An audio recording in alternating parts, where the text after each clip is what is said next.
चलो इधर देखो, यहाँ पे क्या बताया जा रहा है, ऑस्मोटिक फ्रेजिलिटी टेस्ट। कितना दिन से यही समझा रहे हैं, ऑस्मोटिक फ्रेजिलिटी टेस्ट। इसको आप शॉर्ट में क्या बोलते हैं, OFT। ठीक है। हालांकि हम लोग को अपना अभी जो वर्क कर रहे हैं, जो शोध कर रहे हैं, उसमें हम लोग को डायरेक्ट इससे मतलब नहीं है। ठीक है। लेकिन ये जरूरी है क्योंकि हम लोग को चाहिए, क्या चाहिए, हीमोलाइजेट। क्या चाहिए, हीमोलाइजेट। हीमोलाइजेट का मतलब कि जो आरबीसी है इसके अंदर हीमोग्लोबिन है, इसको हमको क्या चाहिए, सॉल्यूशन में, बाहर, आरबीसी से बाहर। तो ये बाहर कब आएगा, जब इसके मेम्ब्रेन रैप्चर करेंगे तभी आएगा। तो बहुत सिंपली इसको अगर हम डिस्टिल्ड वाटर में डाल दें, आरबीसी को किस में डाल दें, डिस्टिल्ड वाटर में, तो ये ब्रेक कर जाएगा। ठीक है। क्यों ब्रेक कर जाएगा, क्योंकि ये जो मेम्ब्रेन है, बायोलॉजिकल मेम्ब्रेन है, प्लाज्मा मेम्ब्रेन है, और ये वाटर के मूवमेंट को क्या करता है, रेस्ट्रिक्ट नहीं करता है। और इसका मूवमेंट डिटरमाइन कहाँ से होता है, कॉन्सेंट्रेशन से, concentration of solution between intracellular and extracellular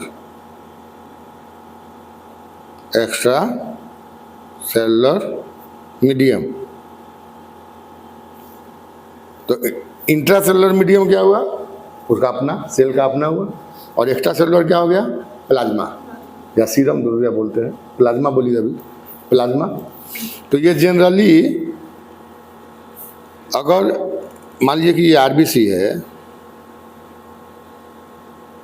इसके 3 कंडीशंस में हम डाल दें, एक आइसोटोनिक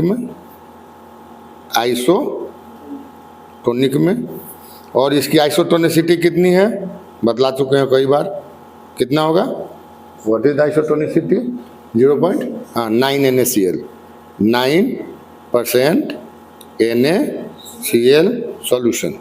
ये इसका क्या है, आइसोटोनिक नेचर है, आइसोटोनिक नेचर है ये। अब इसकी जब आइसोटोनिसिटी होगी तो वाटर मूवमेंट क्या होगा, ना ही एक्स्ट्रा से इंट्रा होगा, ना ही इंट्रा से एक्स्ट्रा, ये रेस्ट्रिक्ट कर जाएगा। तो इसके सेल पे कोई अंतर नहीं आएगा। लेकिन अगर ये हम हाइपरटोनिक कर दें, हाइपरटोनिक का मतलब कि मोर देन 0.9% NaCl सॉल्यूशन हो, माने NaCl 0.9% से ज़्यादा, जैसे 1 है, 1.2 है, लाइक दिस। अगर ये ज़्यादा है तो ये क्या होगा,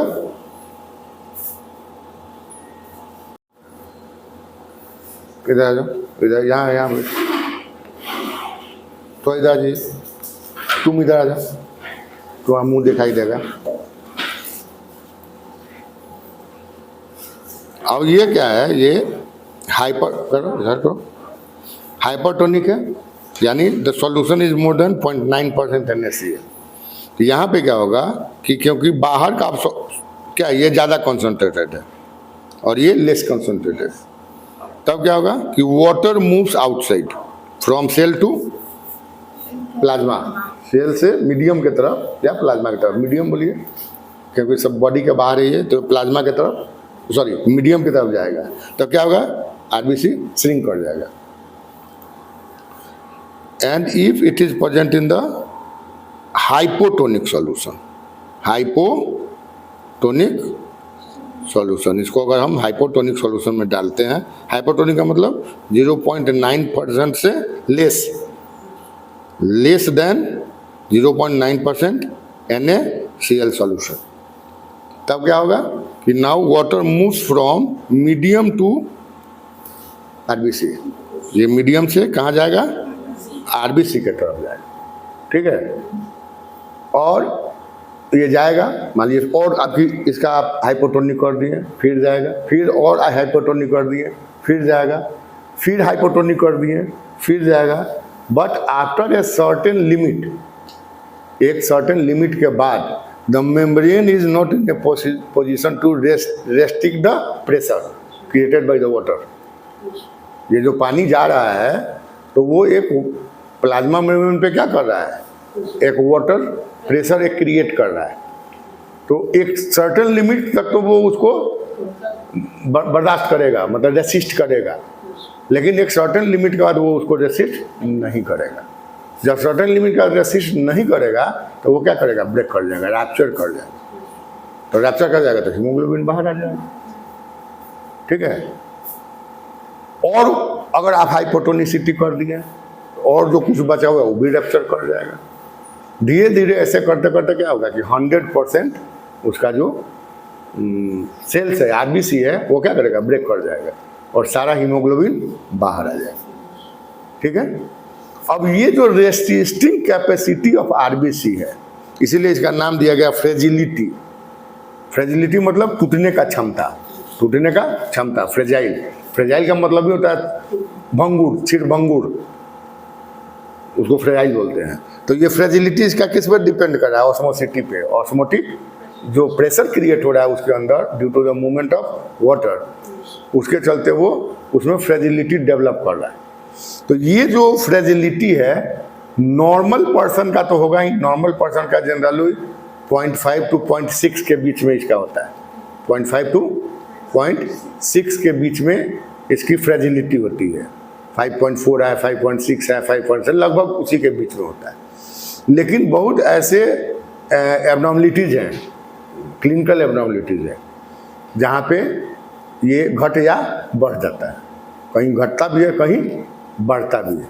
जैसे एक बहुत कॉमन चीज़ होता है, जैसे बार बार हम बोल रहे हैं कि स्पेरोसाइटोसिस, स्पेरोसाइटोसिस होता है, ठीक है। दूसरा आपका सिकल सेल एनीमिया में भी ये चेंज करता है। ये सिकल सेल एनीमिया में भी इसकी फ्रेजिलिटी की जो वैल्यू होती है कंसंट्रेशन में, रेसिस्ट करने का क्षमता, सीधा सा मतलब है, इसका मतलब क्या है, रेसिस्ट करने का क्षमता, कि वो कितने वाटर के प्रेशर को रोक सकता है। तो वो रेसिस्ट करने की जो क्षमता है वो वैरी करती है। उसके अलावा आपको थैलेसीमिया हो गया, इसमें भी उस पर इफेक्ट आता है। आपको पर्नीशियस एनीमिया हो गया, मेगेलोब्लास्टिक एनीमिया हो गया। तो जितने भी एनीमिक कंडीशंस है उसमें इसका फ्रेजिलिटी का जो वैल्यू है वो चेंज करता है। तो तत्काल उससे हम लोग को बहुत मतलब नहीं है, क्योंकि वो तो क्लिनिकल्स का पार्ट है। लेकिन तत्काल प्राइमरी स्टेज पे हम लोग का वर्क जेनेटिक्स से रिलेटेड है।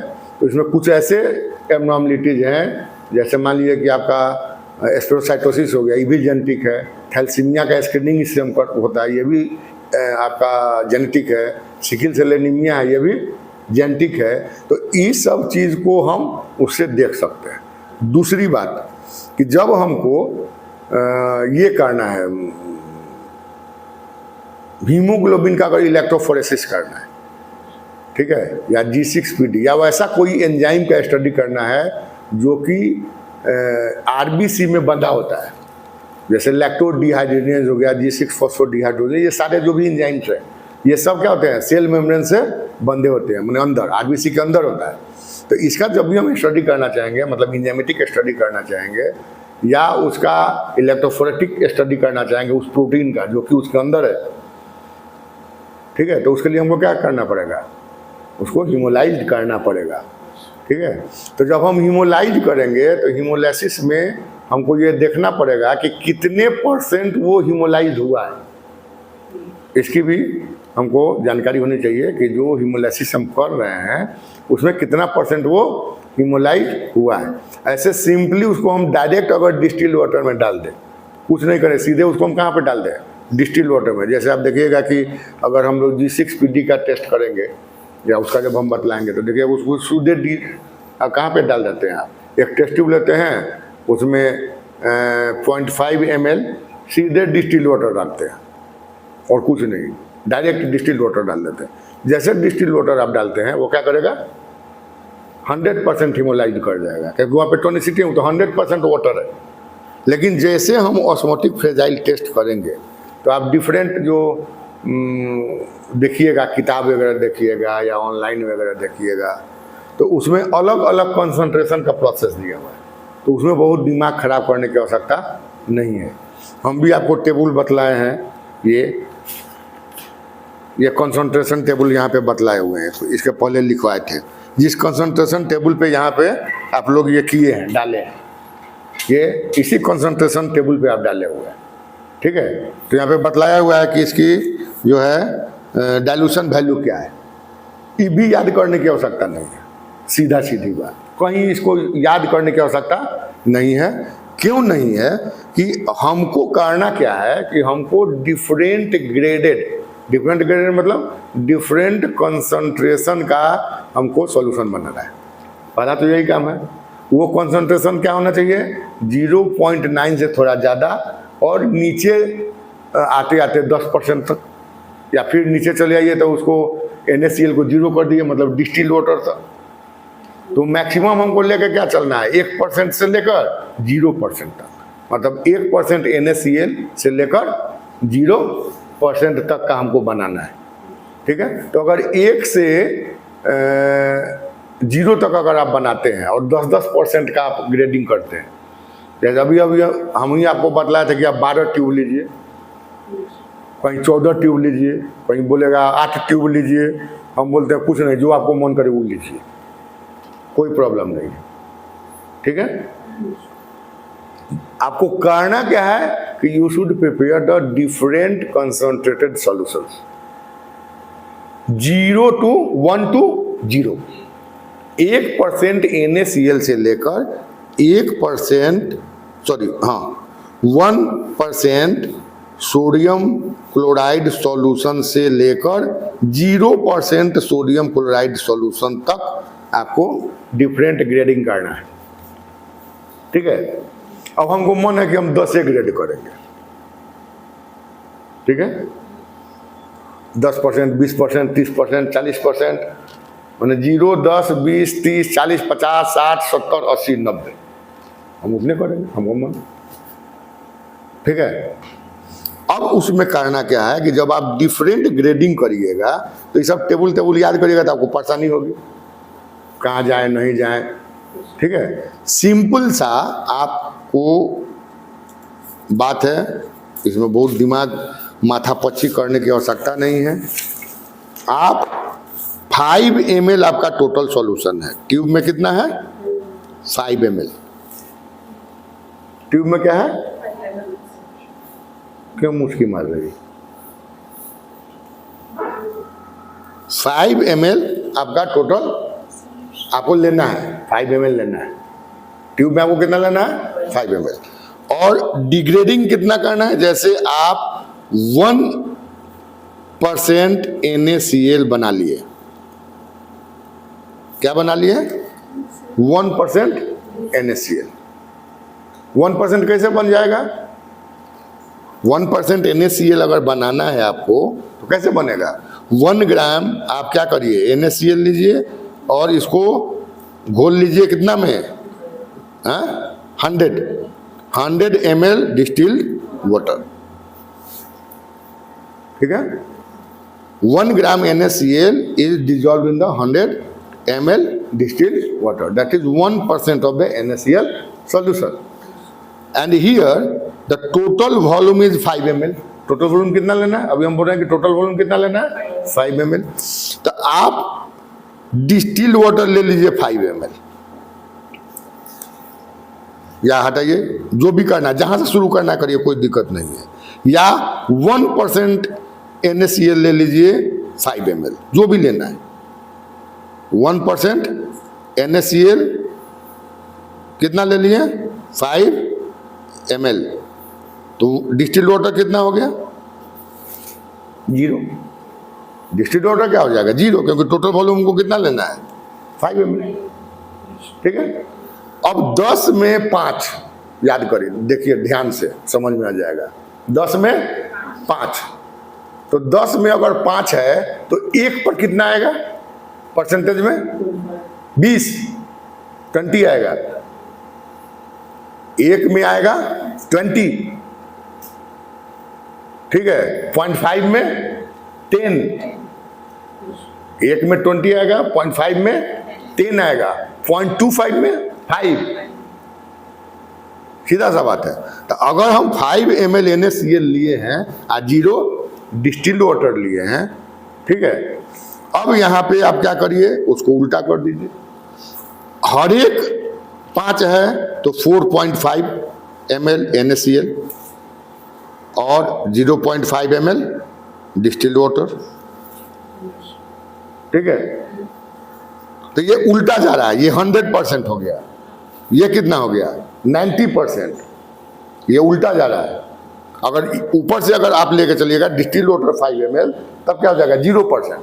अगर आप यहाँ पर लीजिएगा, अगर मान लीजिए आप उल्टा लेके चल रहे हैं, आप डिस्टिल्ड वाटर लेके चल रहे हैं 5 ml और NaCl लेके चल रहे हैं 0, तब यहाँ पे क्या हो गया 0%।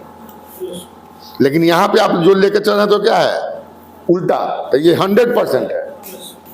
और 0.5 ml आप क्या ले लिए NaCl और 0.5 ml क्या ले लिए डिस्टिल्ड वाटर, ये कितना हो गया 90%। ऊपर वाला ही बोले, तो ध्यान कहाँ है तुम्हारा? हम ऊपर बोल रहे हैं तब नीचे का तुम जवाब दे रहा है। अगर यहाँ पे आप डिस्टिल्ड वाटर ले लिए 4.5 ml और NaCl आप ले लिए 0.5%, ये कितना हो गया 10%, ठीक है। फिर यहाँ पे आप क्या किए 4 ले लिए, यहाँ 1 ml ले लिए, तो ये कितना हो गया 20 ml, ठीक है। ऐसे करते करते आप डिग्रेड करके उसको कहाँ तक लेके जाइए 2, मतलब 0.1 कंसंट्रेशन इसका हो गया। 10 का मतलब क्या होगा 0.1, ये हो गया 0.2, फिर 0.3, फिर 0.4, फिर 0.5। हर एक 5 पर अगर एक एक घटाना है, अगर एक एक घटाना है 20 हुआ, ये 30 हुआ, ठीक है। मैंने 0.5 में, जैसे मान लीजिए कि अगर इसको 2.5 लेना है, तभी यहाँ पे क्या होगा 2.5 तब घटेगा, तो वहाँ पे 5 घटेगा, ठीक है। तो ऐसा डिग्रेडेड आप कर लिए। ये डिग्रेडेड करने के बाद आपका डिफरेंट कंसंट्रेशन बन गया।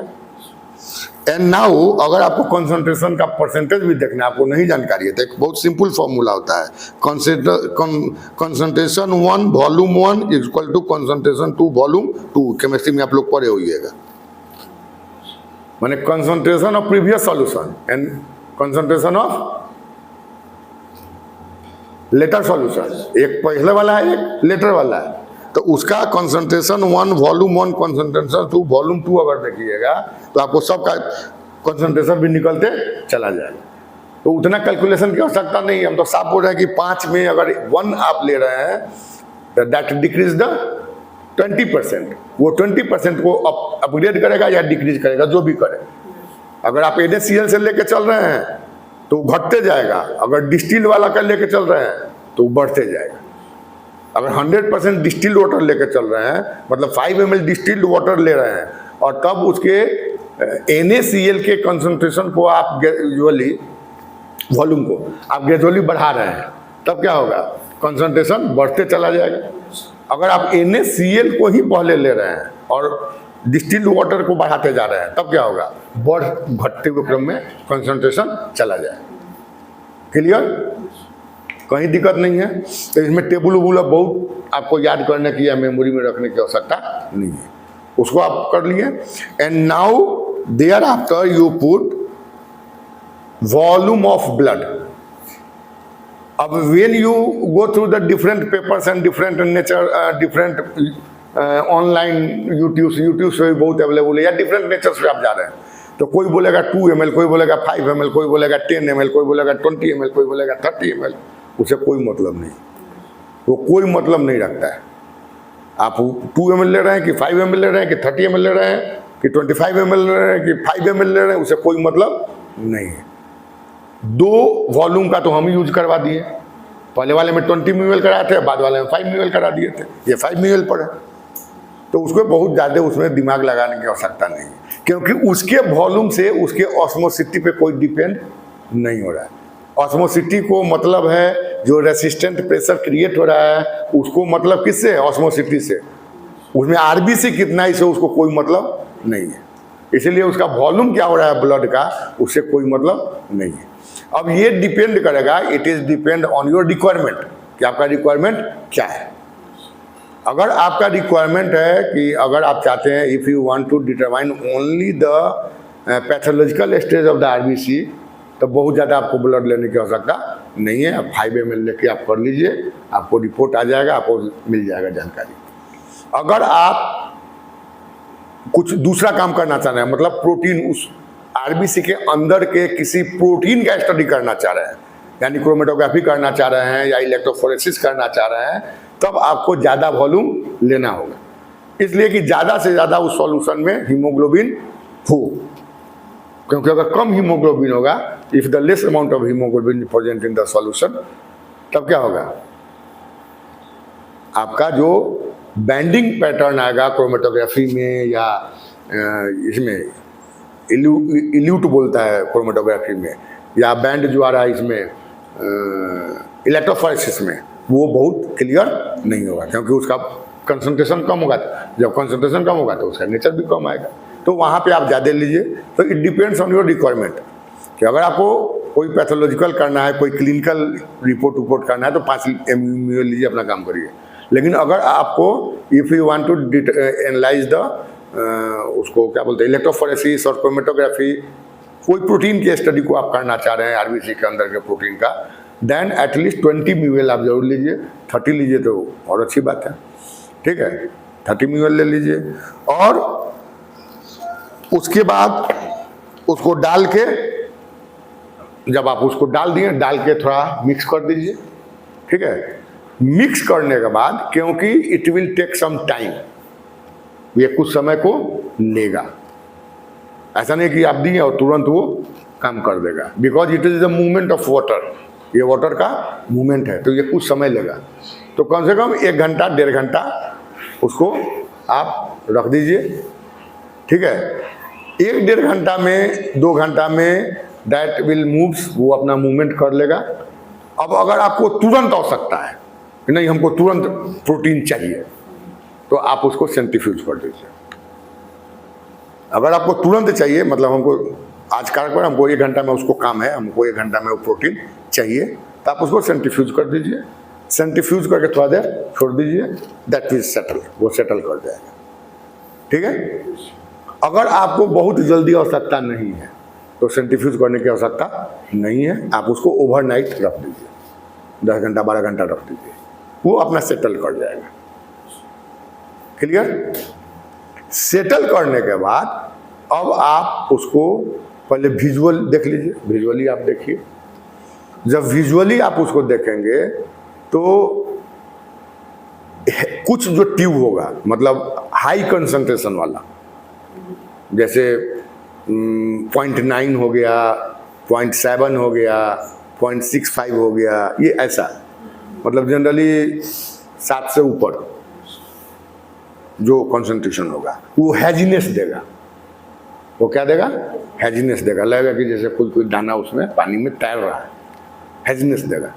दैट इज कि तब इसका मतलब वो हीमोलाइज्ड नहीं है, वो हीमोलाइज्ड नहीं है तो बहुत कम है, वो है नहीं। जनरली 7 से ऊपर हीमोलाइज्ड होता नहीं, 8-9 में तो होता ही नहीं है, ठीक है। उसके नीचे जब आइएगा तब देखिएगा कि हैजीनेस नहीं होगा, लेकिन कलर जो होगा उसका वो रेडिश, हल्का पिंकिश दिखलाई देगा। सॉल्यूशन का जो कलर होगा वो पिंकिश दिखलाई देगा, लेकिन हेजीनेस नहीं होगा, तो समझिए कि वहाँ पे हीमोलाइज्ड हुआ है, ठीक है। और उसके बाद उसका हीमोलाइसिस का नेचर बढ़ते चला जाएगा, ऐसा नहीं कि नहीं हुआ है। उसका हीमोलाइसिस जो होगा, that haemolysis is in increasing trend, क्योंकि हम अभी बोल रहे हैं कि वहाँ पे जब जाइएगा कहाँ पर 0 पर, तो 100% हीमोलाइसिस हो जाता है। हीमोलाइसिस शुरू हुआ, इसका मतलब ये कदापि नहीं है कि 100% हीमोलाइसिस हो गया है। 100% जो हीमोलाइसिस होगा वो लेटर ऑन किसी बाद में होगा, लेकिन हीमोलाइसिस शुरू हो जाएगा लगभग आपको 5.5 के बाद इन नॉर्मल कंडीशन में, ठीक है। अब आफ्टर द हीमोलाइसिस जब आप ट्यूब को रखिएगा, जैसे देखिए यहीं पर देखिए आप, ये जो ट्यूब है यहाँ पे देखिए, ये हीमोलाइज किया हुआ है, देखिए ये 1 है, ये 12 ट्यूब आप ले गए थे, यहाँ पे देखिएगा क्योंकि 5 ml था तो यहाँ पे हैजीनेस है, देखिए that represent the haziness. Concentration सही है, एक कंसंट्रेशन है हमको लगता है 1% NaCl है ये, और यहाँ पे 5 ml ब्लड दिया गया था, ठीक है। तो यहाँ पे हैजीनेस है, और यहाँ पर जैसे आप आइएगा देखिए लाइट पिंकिश कलर आ गया है। ये कौन ट्यूब है देखिए, यू सी, हाँ 5 है, 5 है। तो 5 और 6 आप दोनों निकाल कर देखिए, इसके अंदर कोई हैजीनेस नहीं होगा। That means it represents the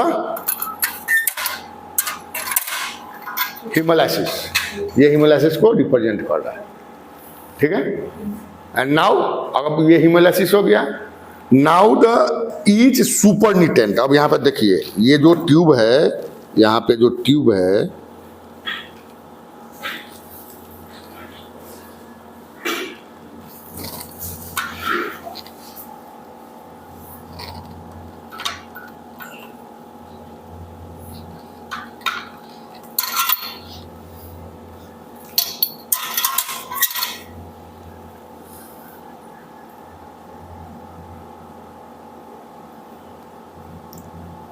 इसको हिलाना नहीं है उसके समय। जैसे मान लीजिए ये ट्यूब है, तो ये ऊपर का जो है इसको बोलता है सुपरनेटेंट। इसको क्या बोलता है? सुपरनेटेंट, ठीक है। अब फ्रॉम जीरो से आप शुरू किए थे, 0 से लेकर और कहाँ तक गए, मान लीजिए आप 0.9 तक गए हैं, ठीक है।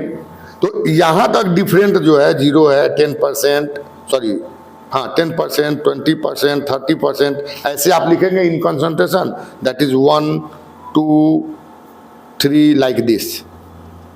ये कंसंट्रेशन हो गया, परसेंटेज में 10, 20, 30 हो जाएगा। तो इसका सुपरनिटेंट you get the value of absorbance of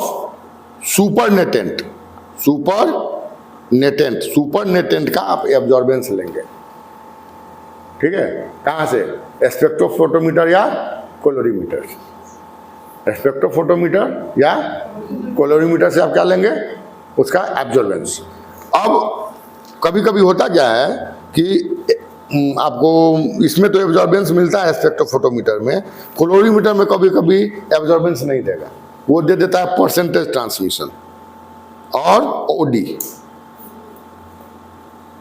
percentage transmission और ओडी, ऑप्टिकल डेंसिटी और परसेंटेज ट्रांसमिशन, ऑप्टिकल डेंसिटी और परसेंटेज ट्रांसमिशन। अब यहाँ पे ओडी के, if you get the value of OD and then you calculate the absorbance, तो ये कुछ लंबी प्रक्रिया है, ठीक है। इसलिए उस पर नहीं, आप चले जाइए कहाँ पे? परसेंटेज ट्रांसमिशन पे। 2 मोड होता है, आप कहाँ पे चले जाइए? परसेंटेज ट्रांसमिशन पे। और परसेंटेज ट्रांसमिशन में हो जाएगा absorbance is equal to 2 minus log percentage transmission,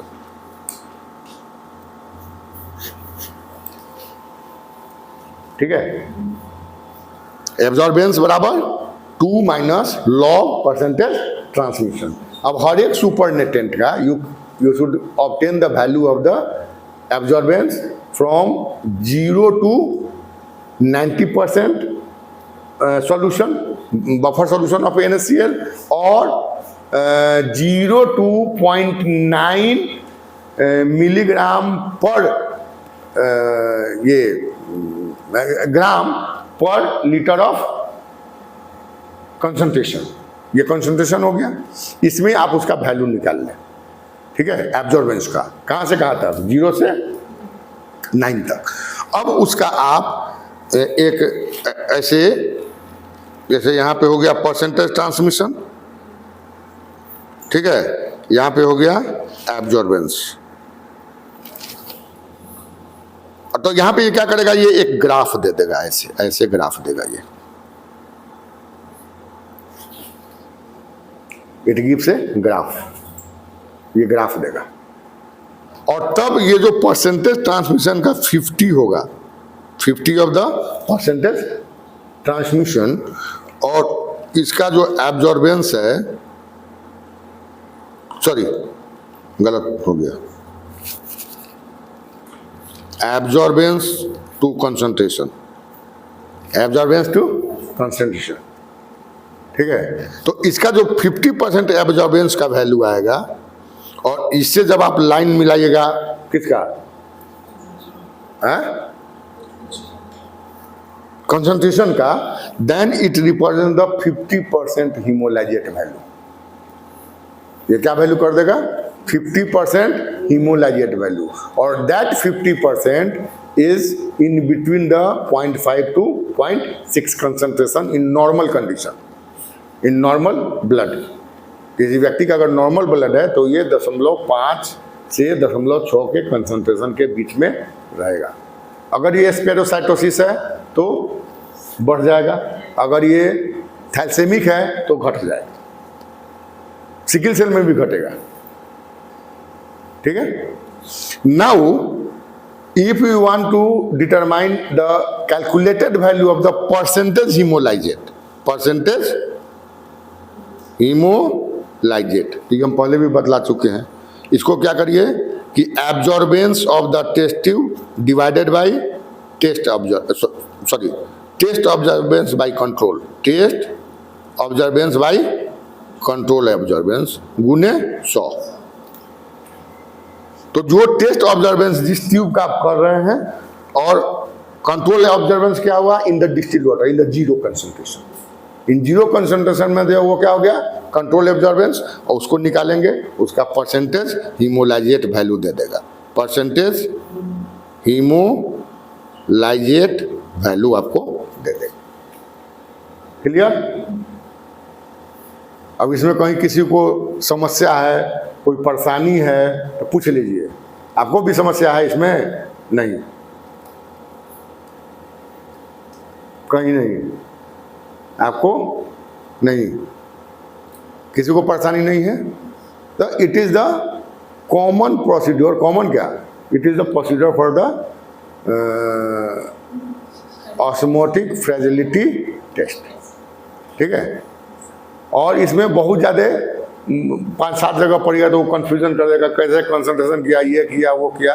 you should not bother for that, you simply ये prepare the solution of the different concentration from 1 to 0% of NaCl, 1 to 0% का बनाइए, मतलब 100% क्या हो गया, 1% NaCl is equivalent to the 100% of the concentration, ठीक है।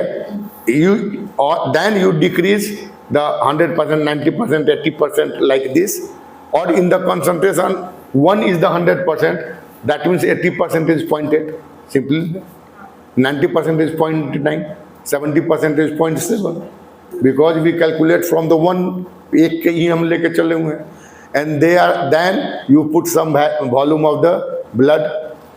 And one thing important is here, the blood, you taste the blood as early as possible within 24 hours, within 24 hours, ठीक है, because it changes the nature of the osmosity, nature of the osmosity. ये osmosity के जैसे late होगा तो ये osmosity membrane के nature को चेंज करता है, 1। And second, you never use the any coagulant has the salt neutralizing value or salt addition value। अगर कोई ऐसा कोगुलेंट हो जो सॉल्ट को, मतलब नॉर्मली ब्लड के जो सॉल्ट्स हो उसको वो न्यूट्रलाइज करता हो, या कोई सॉल्ट उसमें ऐड करता हो, तो उसको भी आप यूज नहीं करें, because it is responsible for the change of osmosity. उसका ऑस्मोटिक प्रेशर जो होगा उसको क्या कर देगा, चेंज कर देगा, that is responsible for the false value. तो वो क्या करेगा कि आपको एक फॉल्स वैल्यू देना शुरू कर देगा। ठीक है, ठीक है, थैंक यू।